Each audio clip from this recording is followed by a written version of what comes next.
감사합니다. 아, 오늘 헌신 예배를 드릴 우리 남선교회 연합회 위에 그리고 또한 예배 함께 참여하는 우리 남목교회 위에 하나님의 놀라운 은혜가 함께 하시길 바랍니다.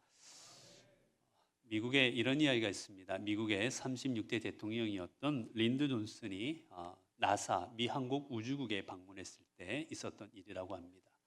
방문해서 보니까 그대 열심으로 청소하고 있는 청소부를 발견하게 되었는데 그 청소부가 청소를 하는데 너무 즐겁게 청소하고 있는 거예요. 나는 대통령으로서 하루하루가 힘들고 너무 어려운데 아니 저 청소부는 뭐 한다고 저렇게 기쁘게 청소하고 있을까?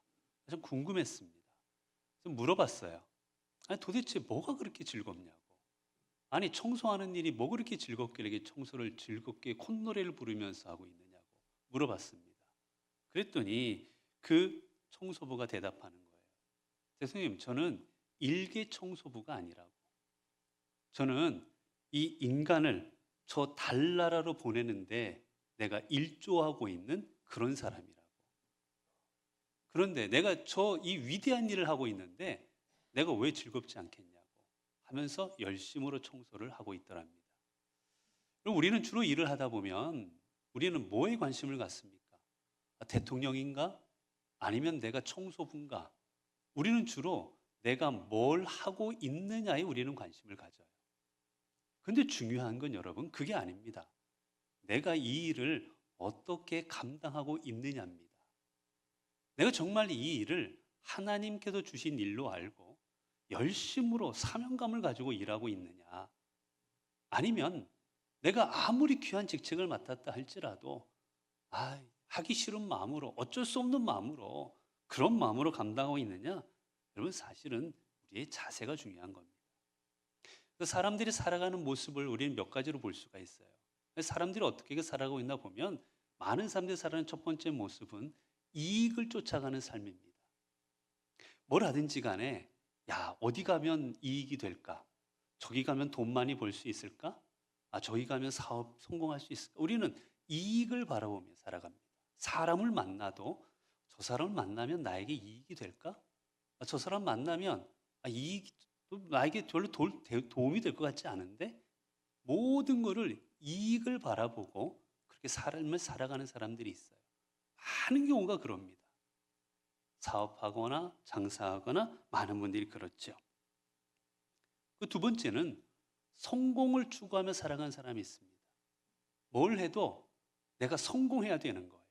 이 일이 잘 돼야 되고 이 일을 이루기 위해서 사람을 만나고 모든 관계를 맺습니다. 성공하기 위하여 어딜 가고. 제가 예전에 부목사를 할 때, 제가 서울에 있을 때 여러분 그런 이야기들이 돌았어요. 사업을 하려면 어느 모 교회를 가야 된다. 네. 왜냐? 그 교회를 가면 사업이 성공한다는 겁니다. 사실 그래서 그 교회 큰 대형 교회였는데 사업하는 분이 많았어요. 사업의 성공을 위해서라면 교회도 막 옮기는 겁니다. 이 교회로 가고 저 교회로 가고. 그런 삶을 추구하는 사람도 있죠. 여러분 우리가 성경에 봐도 여러분 사도 바울이 그렇습니다. 사도 바울이 예수님을 알기 전에는 오로지 뭘 위해 살아갔습니까? 성공 위해 살아간 사람입니다. 물불을 안 가리지요. 사람을 죽이더라도 성공만 하면 되는 겁니다. 그리고 어떤 사람이 있습니까? 즐거움을 위해 살아가는 사람이 있어요. 어차피 한번 세상 사는데 즐기며 살자. 요즘에 좀 되죠. 예전에 욜로, 그렇죠? 즐기며 살아가자는 겁니다. 잠깐 세상 행복하게 기쁘게 많은 걸 누리고 살고 싶다라는 겁니다. 그래서 아이도 낳지 않고 부부만 행복하게 살고자 하는 사람들도 있어요. 근데 또 어떤 사람이 있습니까? 마지막으로 자신의 사명을 생각하며 살아가는 사람이 있습니다. 내 삶의 자리가 청소 자리이든지 간에 아니면 내 삶의 자리가 아니면 문을 닫는 자리든 아니면 내 삶의 자리가 무엇을 고치는 자리든 안내하는 자리든 식당에서 봉사를 하든 무엇을 하든지 간에 이 일이 하나님의 뜻을 이루는 일이라는 것을 생각을 가지고 그 사명을 위해서 하나님의 사명을 감당하기 위해서 평생을 살아가는 사람이 있습니다. 여러분 하나님께서 어떤 사람을 좋아하시겠습니까? 우리 오늘 헌신 예배를 드리는 남순교 여러분, 하나님께서 정말 어떤 사람을 좋아하시겠습니까? 우리가 하는 사업이 잘 되고 우리가 하는 일들이 많이 성공하고 많이 부흥하고 이런 것들을 과연 하나님이 원하실까? 아니면 우리가 맡은 일들이 어떤 일일지라도 그 일이 하나님이 주신 일인 줄로 알고 그 일을 사명감을 가지고 일할 때 하나님께서 어떤 분들을, 어떤 하나님의 사람들을 더 좋아하시겠습니까? 여러분, 우리가 하나님 앞에 살아가는 삶은 우리가 하나님께서 주신 사명자로 세우신 줄로 알고 내 삶의 자리가 가정이든 내 삶의 자리가 직장이든 내 삶의 자리가 선교회 자리든 어떤 자리든지 간에 그 자리에서 사명 이루기 위해 최선을 다할 때 하나님 우리의 삶을 기뻐하실 겁니다. 오늘 본문 속에서는 하나님의 이 사명을 감당하는 사명자의 그 자세에 대해서 과연 어떻게 사명자는 하나님의 사명을 어떤 자세로 감당해야 될지 우리에게 보여주고 있는 본문의 말씀입니다. 오늘 말씀에서는 먼저 하나님 어떻게 말씀하고 계십니까? 8절을 보게 되면 영광과 욕됨으로 그러했으며 악한 이름과 아름다운 이름으로 그러했느니라. 우리는 속이는 자 같으나 참되고. 사도 바울이 고백합니다. 우리는 하나님 앞에 사명 감당 우리들은 어떤 존재가 되어야 되느냐? 속이는 자 같지만 참된 길을 걸어가야 되는 사람이다라고 고백합니다. 여러분, 하나님의 사람은 참된 길을 가는 겁니다. 여러분, 세상에는 그럴듯한 길들이 참으로 많습니다. 사람들이 알아주고 사람들이 인정해주고 이렇게 하면 사람들이 기뻐해주고 하는 일들이 얼마나 많은지 모릅니다. 여러분. 이렇게 하면 돈도 벌 수 있고 이렇게 하면 내가 편안할 수도 있고 수많은 일들이 우리에게 놓여져 있습니다. 그런데 주님이 우리에게 가라시는 길은 어떤 길입니까? 우리에게 가라고 요구하시는 길은 바른 길입니다. 여러분, 주님께서 우리에게는 어떤 길 요구하십니까? 넓은 길도 있지만 우리가 가야 되는 길은 좁은 길인 거예요. 여러분, 제자들이 어땠습니까? 제자들이 주님을 처음에 따를 때는 바른 길 가고자 하는 마음이 없었어요.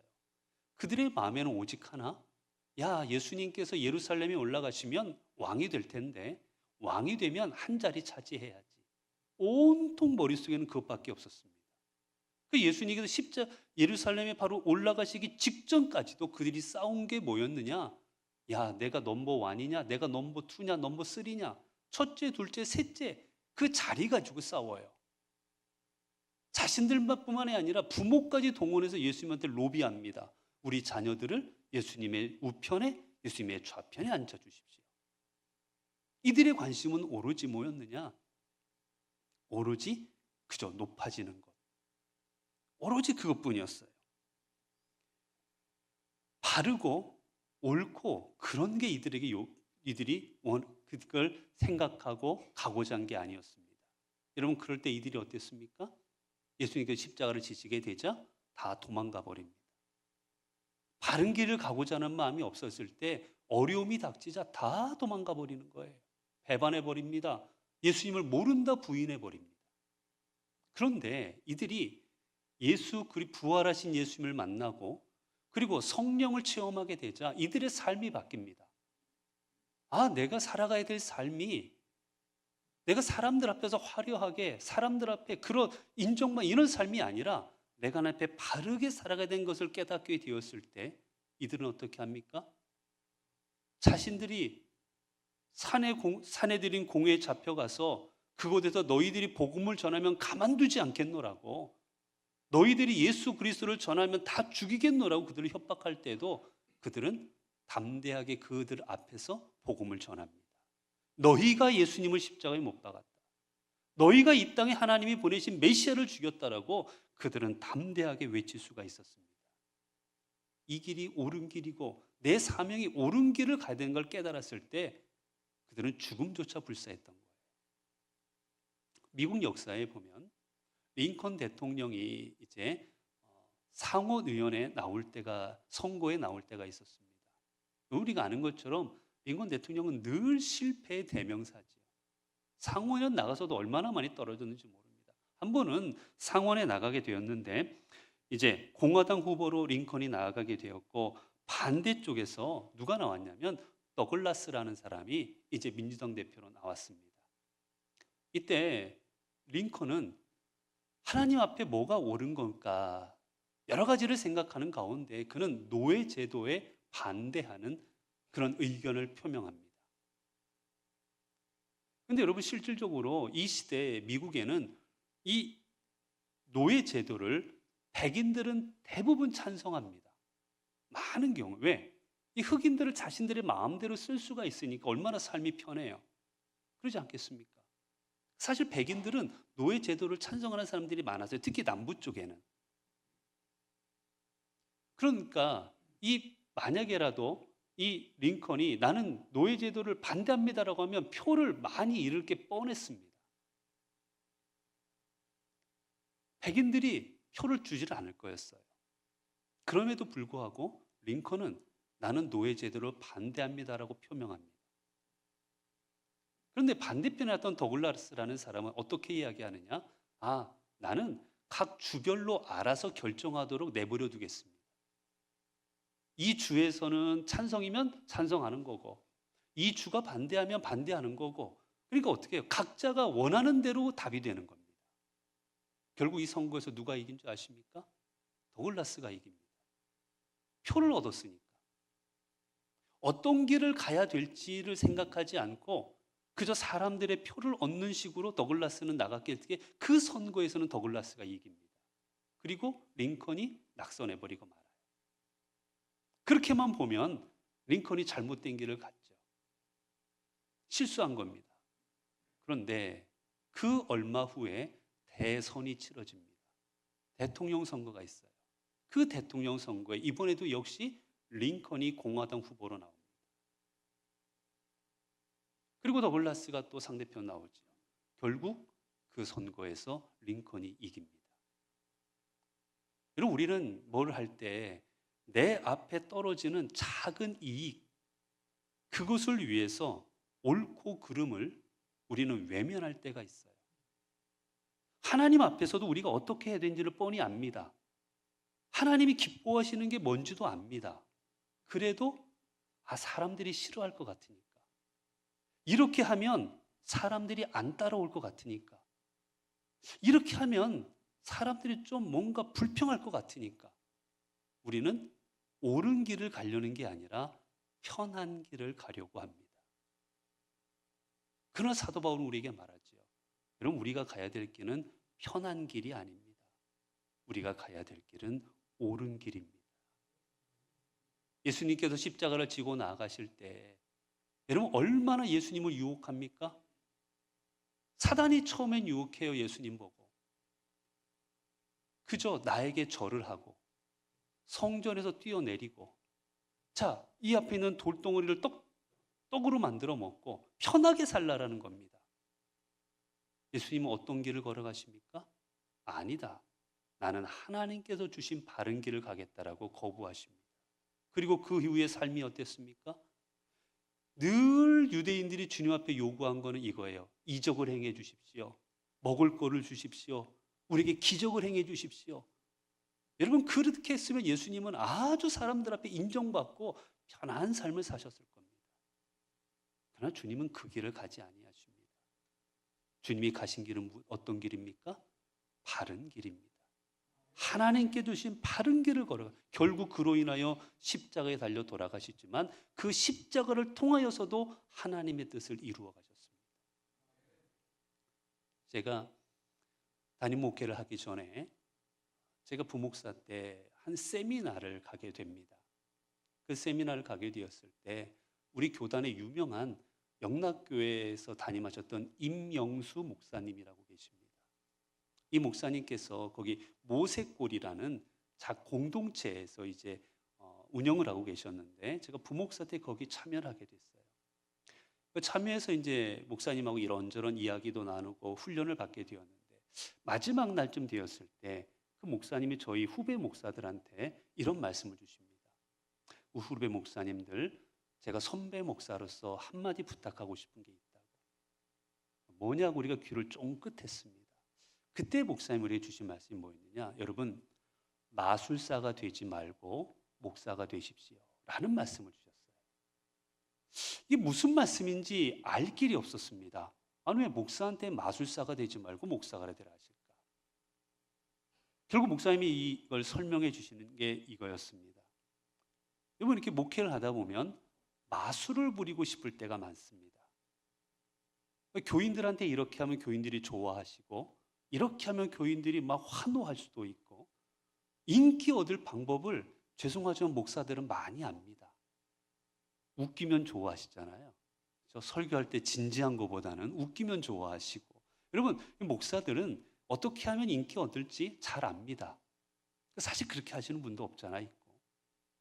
근데 목사님 말씀에 마술은 사람들이 현혹하고 환호성을 보내고 좋아하지만 그 안에는 진리가 없다. 그건 거짓이다.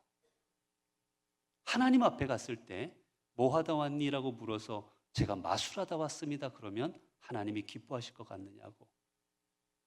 비록 10명을 두고 목회할지라도 하나님 앞에 목사로서 목회했을 때 주님 앞에 갔을 때 주님이 당신들을 기뻐하실 거라고.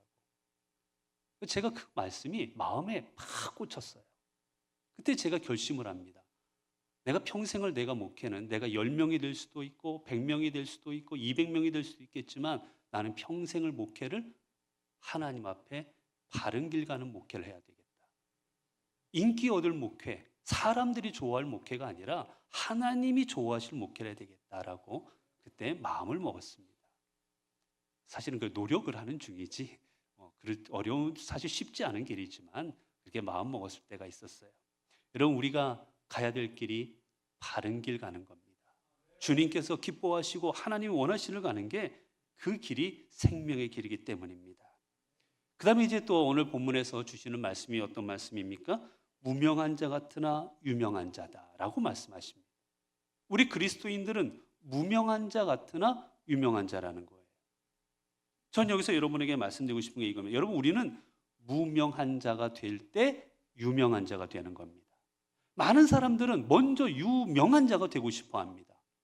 유명한 자가 되려고 사람들 앞에 알려지고 싶어 해요. 그런데 여기에 역설이 있습니다. 내가 유명해지고 있다고 해서 유명해지는 게 아니라 본문은 분명하게 말합니다. 무명한 자가 될 때 유명해지는 겁니다. 우리는 무명한 자를 건너뛰고 유명해지려고 해요. 그러나 무명한 자가 될 때 하나님께서 우리를 유명한 자가 되게 하십니다.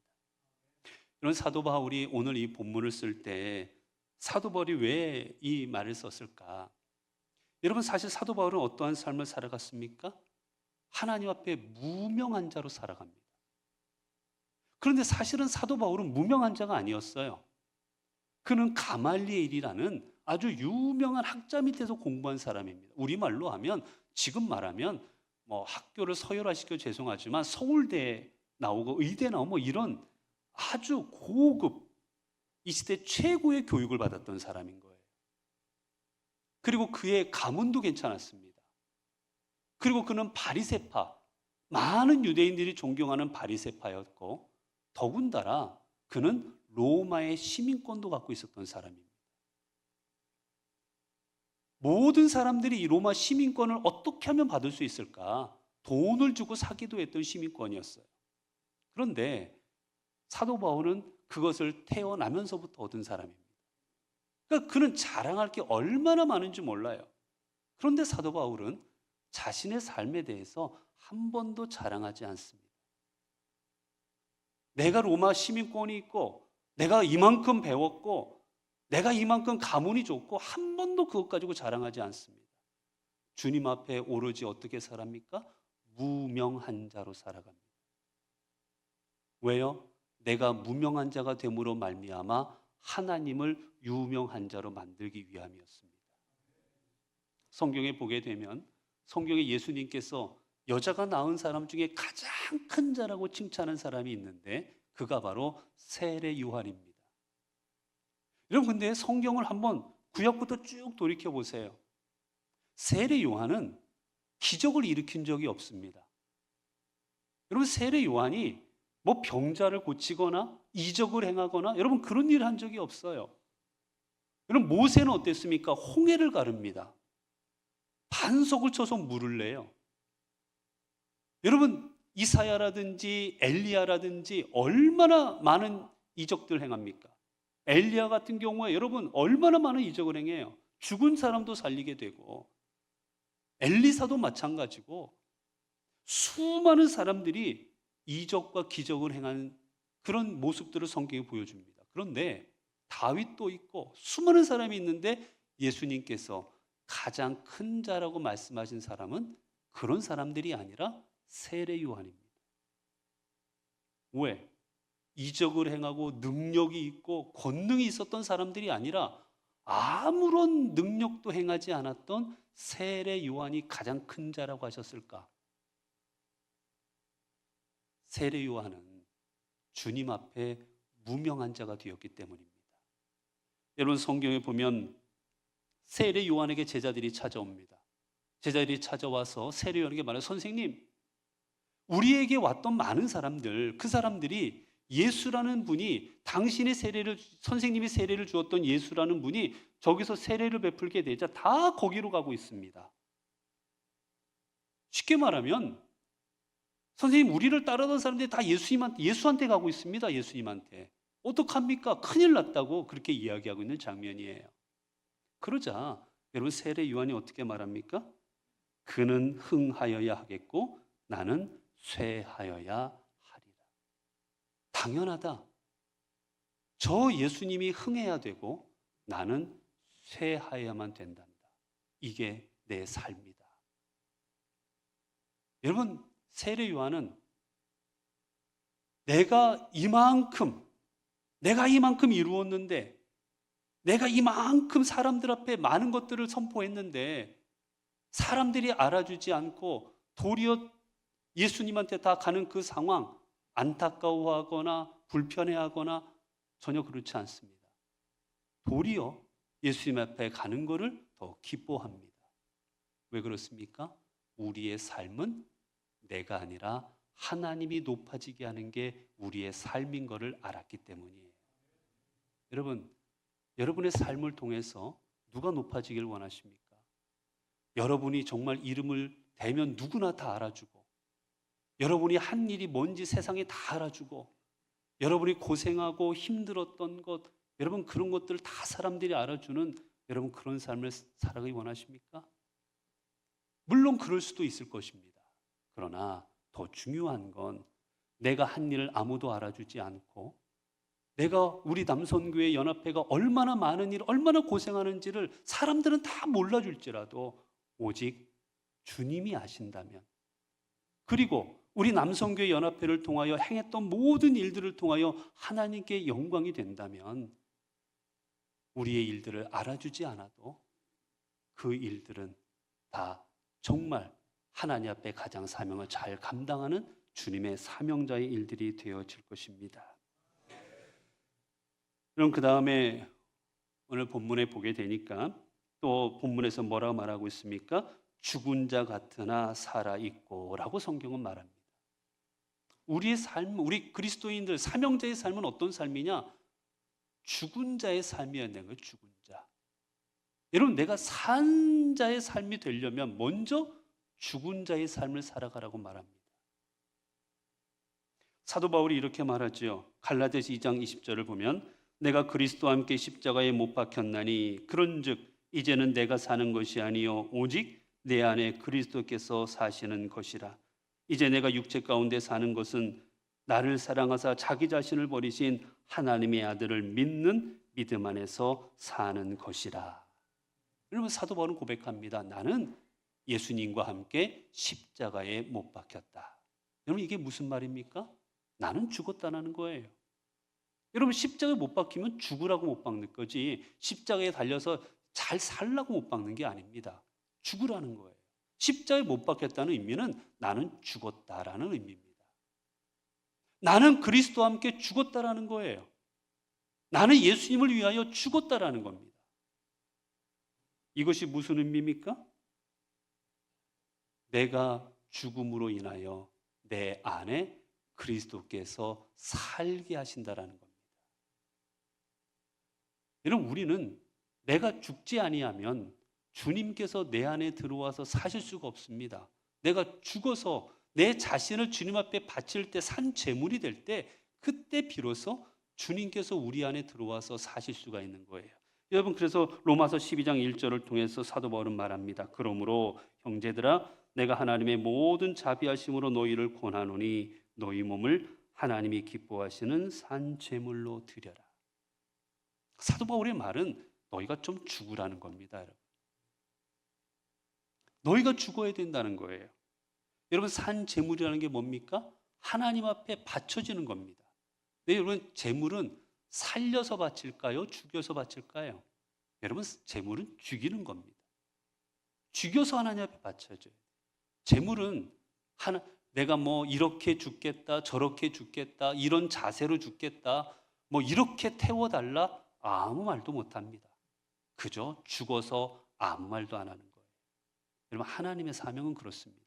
하나님의 사명은 하나님 앞에서 아무 말 안 합니다. 시키는 대로 가는 겁니다. 주님께서 이끄신 대로 가는 겁니다. 어떤 한 스승과 제자가 있었어요. 스승과 제자가 있었는데 이 제자가 선생님한테 묻습니다. 선생님, 우리가 예수님과 함께 죽는다라는 의미가 뭡니까 도대체? 아니 진짜로 내가 어떻게 예수님과 함께 죽는다 이게 무슨 의미인지 모르겠다고 도대체 알려달라고. 그러자 스승이 이 제자한테 말해요. 그러면 저기 공동묘지가 있는데 공동묘지 가서 10분간 욕 좀 하고 와봐라.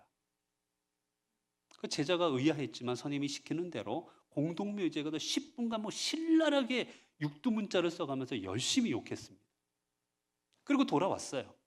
돌아와서 이제 스승이 제자에게 묻습니다. 자, 열심히 10분 동안 욕했니? 아, 욕을 많이 했습니다. 자, 그랬더니 자, 그곳에 있던 그 죽은 사람들이 뭐라 하든 그래요. 아무 말도 안 하던데요. 아, 그렇지. 알았다고. 다시 이번엔 거기 가서 다시 이번 그 사람들을 열심히 한번 칭찬해봐라. 여러분들 뭐 묘지도 정말 잘 썼고 뭐 칭찬을 다 10분간 하다 와라. 또 열심히 가서 10분간 묘지 가서 열심히 칭찬을 해줬어요. 그래도 돌아왔습니다. 그래도 물었어요.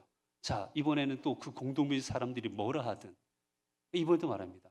아무 말 안 하던데요. 여러분 그때 스승이 말합니다. 이게 바로 죽는 것이다. 죽은 사람은 비난을 들어도 칭찬을 들어도 아무 말 하지 않는다. 결국 우리가 세상을 살아가면서 주님의 일을 감당하다 칭찬을 듣든 아니면 내가 비난을 듣든 어떤 일을 당할지라도 오직 주님의 말씀대로만 주님을 위하여 어떤 소리가 들려도 주님 위하여 살아가는 것, 그게 주님을 위해 죽는 거다라고 말해줬다고 합니다. 여러분 우리가 하나님의 사명을 감당하다 보면 오해도 받습니다. 때로는 힘도 들어요. 때로는 칭찬도 받습니다. 수고했다, 잘했다. 아이고 어떻게 이렇게 힘든 일을 할 수 있었냐. 여러 또 칭찬도 받습니다. 여러분 그때 주님 앞에서 죽은 사람들은 오로지 어떡합니까? 내가 한 일이 아니라 주님이 하신 일입니다. 우리가 한 일이 아니라 하나님이 하신 일입니다. 오직 하나님께만 영광을 올려드리는 겁니다. 그게 바로 주님의 사명자들의 삶입니다. 그리고 이제 근심하는 자 같으나 기뻐하고 마지막으로 말합니다. 마지막으로 뭐란 말입니까? 아무것도 없는 자 같으나 모든 것을 가진 자로다. 여러분 우리가 이렇게 하나님 앞에 죽은 자로 살아가고 우리가 하나님 앞에 무명한 자로 살아가고 우리가 하나님 앞에 기뻐하는 자로 이렇게 살아가게 될 때 하나님은 우리를 어떻게 만들어 주십니까? 아무것도 없는 자 같으나 모든 것을 가진 자로 만들어 주십니다. 어떤 한 아들이 있었어요. 아들이 먼 곳을 여행하고 있었습니다. 그런데 여행하는 도중에 연락이 왔어요. 연락이 뭐냐면 아버지가 급하게 돌아가셨다라는 겁니다. 그래서 급히 이 아들이 돌아왔어요. 돌아와서 장례를 치르고 이제 유언장을 가지고 이제 재산을 처분하려고 보니까 유언장 내용이 기가 막힙니다. 유언장 내용이 뭐였냐면 모든 재산은 종에게 준다. 아들이 아니고 종에게 준다는 겁니다. 그리고 아들에게는 내 재산 중에 한 개만 가질 수 있다. 하나만. 아들은 기가 막혔어요. 아니 어떻게 아들인 나한테는 하나밖에 안 주고 모든 재산을 종에게 물려줄 수가 있나? 우리 아버지가 도대체 어떻게 이럴 수가 있나? 이해할 수가 없었습니다. 아버지가 갑자기 뭐 어떻게 치매 걸리셨는지 왜 어떻게 이렇게 했냐라는 거예요. 아무리 생각해도 너무나 답답해서 그 유언장을 가지고 랍비를 찾아갑니다. 그랬더니 그 유언장을 랍비가 보더니만 무릎을 딱 치는 거예요. 당신의 아버지는 정말 현명한 분이다. 당신 아버지는 현명한 분을 나는 보지 못했다. 그러자 아들이 의아합니다. 도대체 무슨 얘기냐? 그러자 랍비가 설명해줘요. 만약에 당신이 먼 나라를 여행 중이었는데 이제 아버지가 돌아가셨다. 그러면 이 아버지 돌아가신 틈에 이 재산들은 누가 관리하느냐? 종이 관리할 겁니다. 그러면 아들이 돌아오면 모든 재산을 아들에게 물려준다고 하면 이 종이 이 재산을 어떻게 하겠습니까? 빼돌리는 거지. 어차피 주인 오면 아들이 다 가져갈 거 아닙니까? 근데 지금은 아들이 없잖아요. 이 재산이 뭐가 뭔지 모르지 않습니까? 그러니까 종이 재산을 다 빼돌렸을 것이다. 아니면 너 아들이 돌아왔을 때 이 재산을 자기 것 만들려고 당신을 죽였을지도 모른다. 그런데 이 아버지가 하나 단서를 준 게 뭐냐? 모든 재산은 종이 가지면 이 종은 이게 내 건 줄 알고 열심히 하나라도 빠뜨리지 않고 다 관리를 잘했을 거다. 근데 아버지가 재산 중에 하나를 가지라고 했다. 근데 유대 이쪽에 이 법률에 의하면 종의 재산은 누구의 재산일까요? 주인의 재산입니다. 결국 그렇게 보면 종을 선택하면 내가 종을 갖겠습니다라고 하면 이 종의 재산이 누구한테 돌아오는 거예요? 나한테 돌아오는 겁니다. 여러분 겉으로 보면 다 잃어버린 것 같습니다. 내 거는 하나도 없는 것 같아요. 그러나 하나님께서 주신 은혜로 깊이 들어가 보면 하나님은 우리에게 모든 것을 주셨습니다.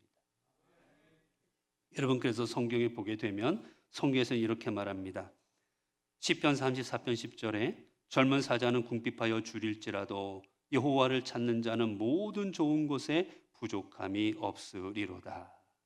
그리고 다윗은 고백합니다. 여호와는 나의 목자시니 내게 부족함이 없으리로다. 또 사도 바울은 고백합니다. 나의 하나님이 그리스도 예수 안에서 영광 가운데 그 풍성한 대로 너희 모든 쓸 것을 채우시리라.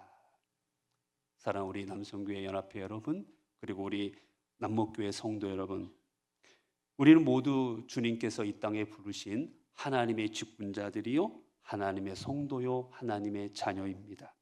이제 우리는 내가 하나님 앞에 어떤 존재인지를 알고 하나님이 기뻐하시는 삶으로 하나님께서 우리에게 주신 그 합당한 길을 걸어가는 저희들이 되어져야 될 것입니다.